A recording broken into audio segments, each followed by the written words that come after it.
बोल जब कूटर धई के सोटी भीतर में औ विदेशवा से हाली विदेशवा से हाली सऊदिया का तार से औ विदेशवा से हाली।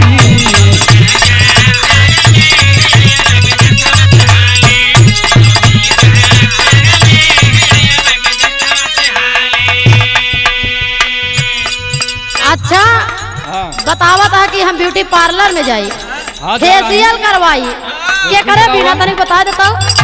जितना पैसा लागे उतना देव हो। अच्छा मतलब हम ये मेकअप करा के टहरी तू विदेश में रहा। अरे भाई हम तोहरे सुरक्षा के लिए बताओ सही ला। अच्छा मेकअप करके टहरा तो हमारा सुरक्षा रहे। हाँ बोलो। हाँ सुना